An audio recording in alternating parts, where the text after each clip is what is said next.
कांतापुर नाम के एक गांव में छोटूलाल नाम का एक बहुत बड़ा धनवान बैल अपनी पत्नी चंदा गाय और 6 बेटों के साथ एक बड़े से घर में रहता है। वैसे तो छोटू और उसकी पत्नी को किसी चीज की कोई कमी नहीं है, लेकिन वो हमेशा से अपनी एक बेटी चाहते हैं।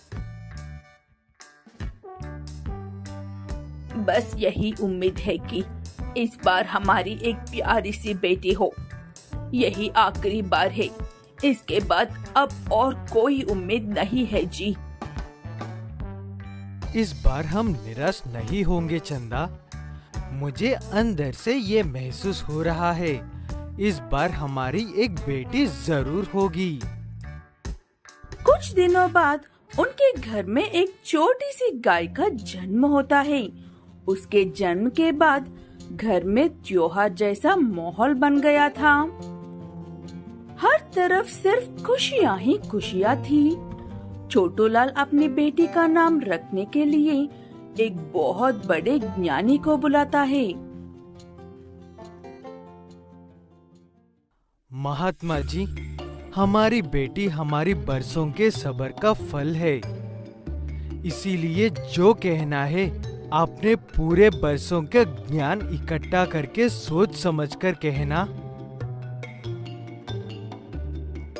मुझे आपको निराश करने का कोई इरादा नहीं है छोटूलाल जी। चाहे अच्छा हो या बुरा, मैं सच ही बताना पसंद करूंगा। ऐसे कहते हुए वो ज्ञानी बैल कहता है कि छोटू की बेटी का जन्म सिर्फ तबाही मचाने के लिए हुआ। वो चाहे या ना चाहे, लेकिन वो जहाँ पर भी कदम रखेगी वहाँ पर मौत का तांडव होगा। और इसकी शुरुआत आपकी बेटी एक पहली जन्मदिन पर आपके बड़े बेटे की मौत से शुरू होगी। ये क्या बकवास कर रहे हो तुम? तुम्हारी हिम्मत कैसे हुई मेरी बच्ची के बारे में ऐसे घटिया बातें कहने की? छोटू जी, इसे अभी मेरी नजरों के सामने से ले जाओ। उस ज्ञानी की बातों पर कोई भी विश्वास नहीं करता है और उसे उस वक्त बेइज्जत करके वहाँ से निकल दिया जाता है। समय गुजरता जाता है। चंदा और छोटू की बेटी लिल्ली 1 साल की होती है। उसके जन्म पर ही लिल्ली के बड़े भाई की मौत हो जाती है अचानक से। मैं उन महात्मा की बात पर बिल्कुल भी यकीन नहीं करना चाहता हूँ चंदा, लेकिन मैं अपने बच्चों को यूं ही खोना भी नहीं चाहता हूँ। अब तुम ही कोई बीच का रास्ता निकल सकती हो। ठीक है कहकर लिल्ली को घर से दूर, सबसे दूर एक कमरे में कुछ सहायकों के साथ रखते हैं और हर रोज पहले चंदा, उसके बाद छोटू ऐसे बारी बारी से अपनी बेटी के साथ समय गुजारते हैं। लिल्ली के भाइयों को उसके माँ बाप के द्वारा कही हुई बातों के अलावा ना उन्होंने कभी लिल्ली को देखा था, ना ही कभी उसकी आवाज सुनी थी। वो भाई अपनी बहन से मिलने के दिन के इंतजार में लगे हुए थे बस। क्या बात है चंदा, तुम उदास लग रही हो? लिल्ली ठीक तो है ना?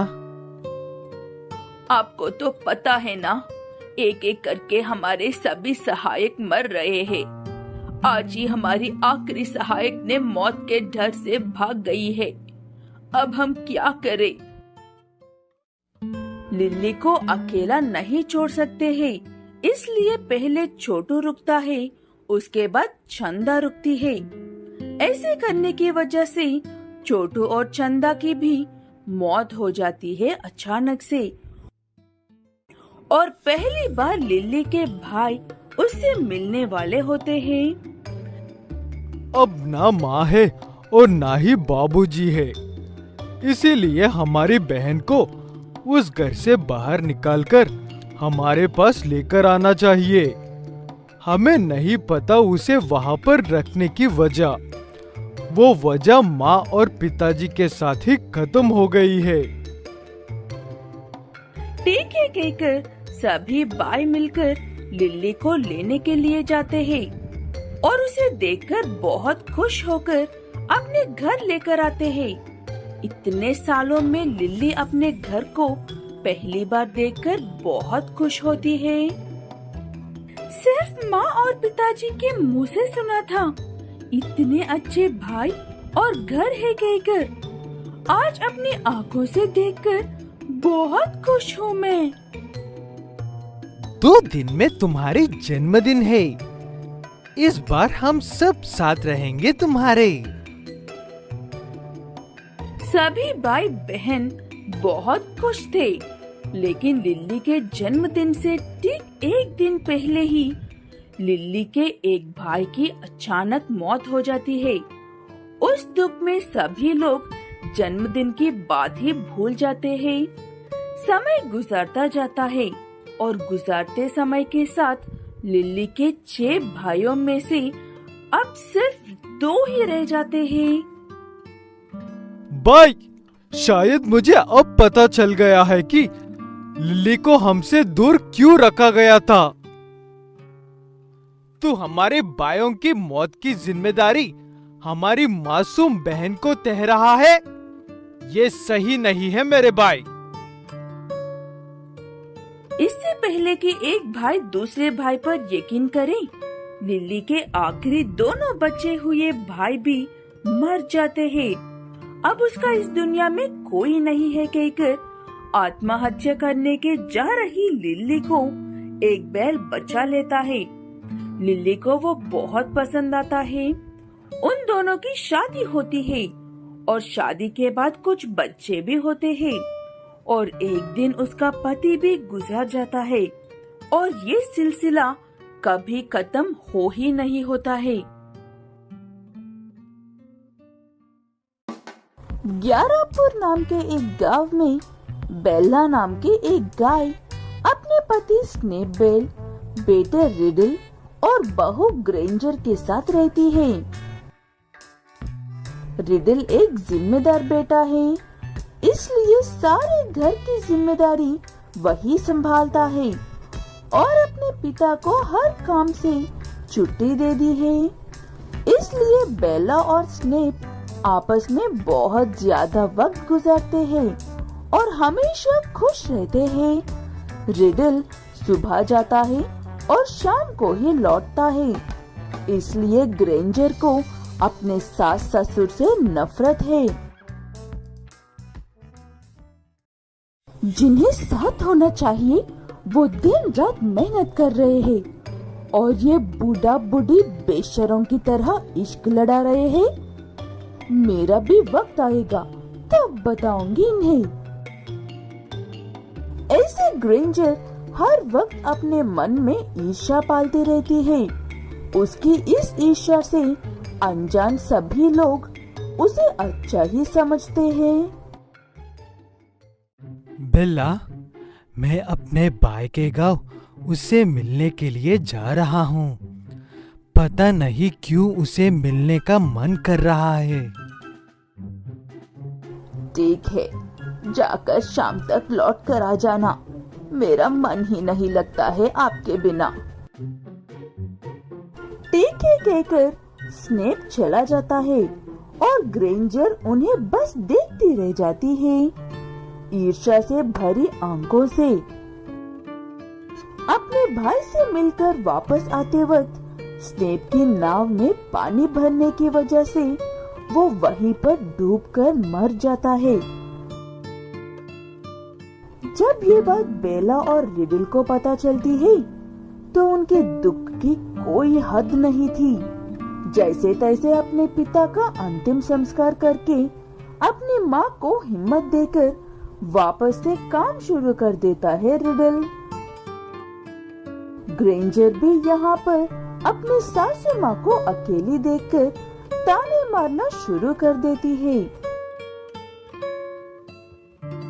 मुझे लगता था अपने प्यारे पति की मौत के सदमे में आप भी निकल लोगी, लेकिन अब तो दोंगी निकली। पिताजी से झूठा प्यार करती थी, तभी जिंदा हो और सेहतमंद भी। इसलिए घर के कामों में लग जाओ अब। दुखी और शर्मिंदा बेला अपनी बहू से कुछ भी नहीं कह पाती और चुपचाप घर के कामों में लग जाती है। बेला गाय घर के कितने काम करने पर भी ग्रेंजर गाय उसे ताने मारती ही रहती थी। इतने सालों से मुझे अपनी दासी बनाकर उस बूढ़े के साथ खूब मजे लिया है बुढ़िया तूने। अब मेरी बारी है। जब तक तुम मर नहीं जाती तब तक मैं ऐसे ही करती रहूंगी। मुझे बिल्कुल भी अंदाजा नहीं था बेटा, तुझे हमसे इतनी दिक्कत हो रही थी कहकर। हमें माफ कर देना, जाने अनजाने में अगर तुम्हें तकलीफ दी हो तो। बेला की तबीयत काम कर करके खराब होती है, लेकिन वो कभी भी काम करने से पीछे नहीं हटती है और ना ही कोई बहाने बनाती है। अपनी माँ की तबीयत खराब हो रही है कहकर रिडल जान जाता है और अपनी पत्नी से बात करता है इसके बारे में। माँ की तबीयत यूं दिन ब दिन खराब क्यों होती जा रही है, जैसे कि वो धूप में मेहनत करके आ रही हो। मुझसे क्यों पूछ रहे हो? अपनी माँ से ही पूछ लो ना। दिन भर खाकर सोने के अलावा वो और करती भी क्या है? रिडल को अपनी पत्नी का ये जवाब अजीब लगता है और उसे उस पर शक होने लगता है और वो घर में असल में हो क्या रहा है ये जानने के लिए एक दिन सिर्फ काम पर जाने का नाटक करता है और घर के बाहर से कुछ होने की उम्मीद में इंतजार करता है।